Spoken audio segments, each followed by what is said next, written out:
हर हर महादेव। आज हम सुनेंगे श्रावण मास के चौथे अध्याय की बात। एक बार देव ऋषि नारद ने वर्मा पुत्र संत कुमार जी से पूछा, हे मुनिवर, आपने श्रावण के महीने को भगवान शिव का सबसे प्रिय महीना बताया।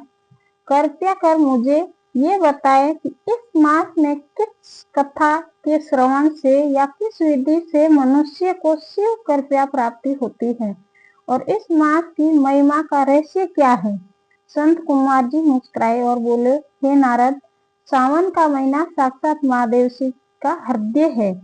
इस मास के चौथे अध्याय में शिव शक्ति की उस महिमा का वर्णन है जो बड़े बड़े पापों को नाश कर देती है। मैं तुम्हें एक पुराण कथा सुनाता हूँ।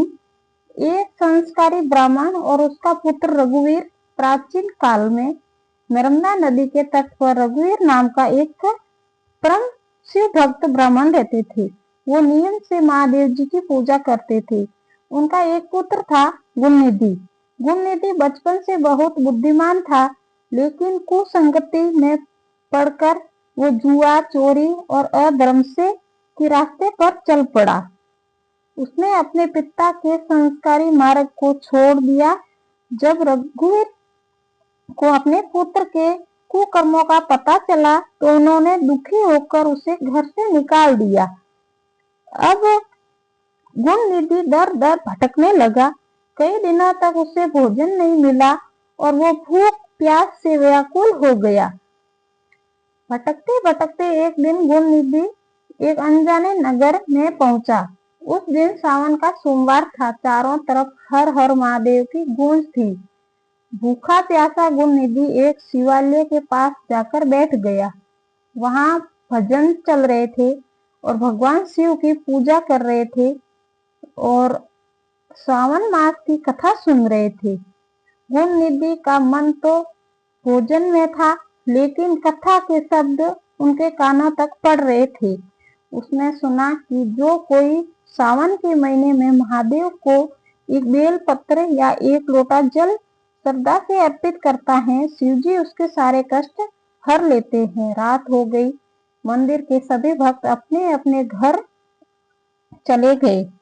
मंदिर में अंधेरा सा गया। गुणनिधि का ताकि इरादा मंदिर में चढ़े हुए प्रसाद को चुराने का था, ताकि वो अपनी भूख मिटा सके। वो दबे पाव गर्भगृह में गया। वहां शिवलिंग के ऊपर लगा दीपक बुझने ही वाला था। प्रसाद ढूंढने के लिए उजाला कम था, इसलिए गुणनिधि ने अपनी धोती का एक हिस्सा फाड़ा और उसकी बाती बनाई और बुझते हुए दीपक को फिर से प्रज्वलित किया। जैसे ही मंदिर में प्रकाश हुआ, वहां पहरेदारों की नजर उस पर पड़ गई। उन्होंने उसे चोर समझकर पकड़ा और उसी भगदड़ में चोट लगने के कारण गुणनिधि के प्राण त्रेखु उड़ गए। यमदूत गुणनिधि की आत्मा को लेने आए, क्योंकि उसने जीवन भर पाप किए थे। लेकिन तभी वहां शिव गप प्रकट हो गए। शिव गणों ने यमदूतों को रोक दिया। यमदूतों ने आचार्य से पूछा, इसने तो जीवन भर पाप किए हैं, फिर आप इसे शिवलोक क्यों ले जा रहे हो। शिव गणों ने उत्तर दिया, इसने जीवन भर पाप किए हैं, ये सच है, लेकिन आज सावन का सोमवार है। इसने भूख के बहाने ही सही पूरा दिन व्रत रखा, सावन की कथा सुनी और सबसे बढ़कर शिव के मंदिर में बुझते हुए दीपक को अपनी श्रद्धा की बाती से दोबारा जलाकर दीपदान का महापुण्य कमाया है। सावन के महीने में अनजाने में ही की गई इस सेवा से इसके सारे पाप भस्म हो गए। कथा का निष्कर्ष यही, गुणनिधि अगले जन्म में कलिंग देश का राजा बना और आगे चलकर कुबेर के नाम से प्रसिद्ध हुआ, जिन्हें महादेव ने अपना परम मित्र और धन का देवता बना दिया। संत कुमार जी कहते हैं, हे नारद, सावन के चौथे अध्याय की ये कथा सावन के महत्व को दर्शाती है।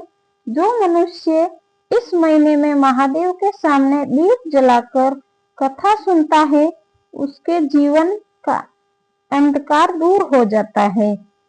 शिव पुराण के अनुसार श्रावण मास का अध्याय 4 संपूर्ण हो गया। बोलिए हर हर महादेव।